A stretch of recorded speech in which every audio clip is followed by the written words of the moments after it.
Hello friends, வணக்கம். இன்றைக்கி நம்ம என்ன பார்க்க போகிறோம்னு பார்த்தீங்கன்னா, நெல்லிக்காய் ஜூஸ். இது சம்மருக்கு ஏற்றது, ஆன்டி ஆக்சிடென்ட் நிறைந்தது. இதை எப்படி பண்ணலாங்கிறது பார்க்கலாம்.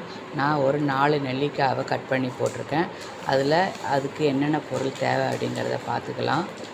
ஜீரகம் 1/2 ஸ்பூன், மிளகு 1/2 ஸ்பூன். நான் இது எல்லாமே 4 நெல்லிக்காய்க்கு தான் சொல்கிறேன். நீங்கள் ஜாஸ்தி போட்டிங்கன்னா அதுக்கு தகுந்த மாதிரி சாமானும் ஜாஸ்தி போட்டுக்கோங்க. அப்புறம் புதினா இலை ஒரு 15, இஞ்சி ஒரு துண்டு, உப்புமாவுக்கு போடுற சைஸை அதை கட் பண்ணி போட்டுக்கோங்க. அப்புறம் லெமன் ஒரு ஒரு ஒரு பெரிய லெமன் ஒன்று புழிஞ்சிருக்கேன். அதோட கட் பண்ணி ஒரு லெமன் தோலையும் கொஞ்சமாக கட் பண்ணி போட்டுக்கோங்க. இது எல்லாத்தையும் தண்ணி விடாமல் முதல்ல அரைச்சிக்கணும். தண்ணி விடாமல் அரைச்சிட்டு அதுக்கப்புறம் தண்ணி விட்டு 2-3 தடவை தேங்காய் பால் மாதிரி வடிகட்டிக்கலாம். இதை வடிகட்டி தான் குடிக்கணும்.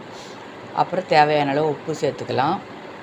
உப்பு சேர்த்துல நம்ம சம்மர் ட்ரிங்க் ரெடி ஆகிடுச்சு. இதுக்கு நான் ஒரு எலுமிச்சம்பழம் பத்தலைன்னு சொல்லிட்டு இன்னொரு எலுமிச்சம்பழம் புழிஞ்சிக்கிட்டேன். நீங்கள் டேஸ்ட் பண்ணிவிட்டு உங்களுக்கு தேவை அப்படின்னாக்க நீங்கள் புழிஞ்சிக்கலாம். இது ரொம்ப நல்லாயிருக்கும், குழந்தைங்களுக்கு நல்லது. அது துவர்ப்புத்தன்மை அவ்வளோவா இருக்காது. இது சம்மருக்கு ரொம்ப ஏற்றது, ஆன்டி ஆக்சிடென்ட் நிறைந்தது. இது கண்டிப்பாக ட்ரை பண்ணி பாருங்கள். சேனலை மறக்காமல் சப்ஸ்கிரைப் பண்ணுங்கள். தேங்க்யூ.